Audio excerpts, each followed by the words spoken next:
បន្ទាប់ពីចាំអស់រយៈពេលយូរដែរឥឡូវ event KF បានត្រឡប់មកវិញហើយថ្ងៃនេះខ្ញុំនឹងជះ 16277 QQ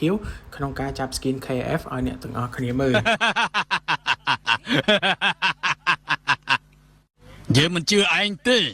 ហើយមកម្ដងនេះគេមិនមែនមកធ្វើតែ6 skin ឬក៏មកធ្វើ3 skin ទេគឺគេសរុបមកទាំងអស់តែម្ដងគឺ9 skin មុននឹងចាប់ skin ខ្ញុំមកមើល display skin ដែលខ្ញុំចង់បានសិន skin ខ្ញុំចង់បាននេះគឺ skin Chu Lori Yagami និយាយទៅចង់បានយូរហើយតែអត់បានការចេញលើកទី1ហ្នឹងបាន2 skin បាន skin Leona តែ Leona ហ្នឹងគេឲ្យយើងទៅទេក្នុងការបង្វិល10ដងហើយនឹង skin Kovinavia ការចេញលើកទី1ហើយ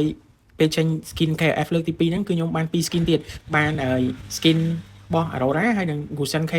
អញ្ចឹងសង្ឃឹមថាចេញលើកទី3នេះដឹងតែយក skin Chu Lori នឹងឲ្យបានហើយកុំឲ្យគ្នាយើងរងចាំយូរយើងទៅចាប់ skin collector ទាំងអស់គ្នា ទៀតឯងអញហើយចាំបានផ្ទះបាញ់អត់ត្រូវមែន ដោយសារតែ event collector នឹងនៅសល់តែមួយថ្ងៃ23ម៉ោងទេហើយខ្ញុំចាប់មួយថ្ងៃម្ដង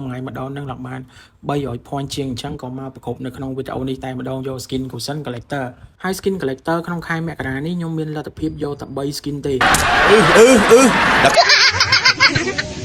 ទី1 skin Saver ទី2 skin Angela ហើយនឹងបិទគូត skin ទី3ជាមួយនឹង skin Gusen collector នឹងឯងហើយកុំឲ្យវីដេអូរៀងវែងខ្ញុំក៏កាត់បង្វិលធ្វើបាន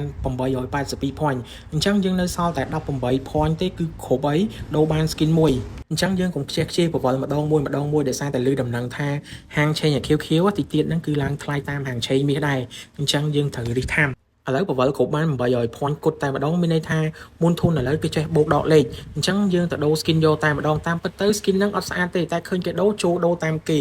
បន្ទាប់ពីដូរ skin ហើយអញ្ចឹងវីដេអូហ្នឹងក៏មានតែប៉ុណ្្នឹងដែរអរគុណសម្រាប់ការតាមដានទស្សនាពីដើមរហូតដល់ចប់ហើយជួបគ្នានៅវីដេអូក្រោយទៀតបាយបាយ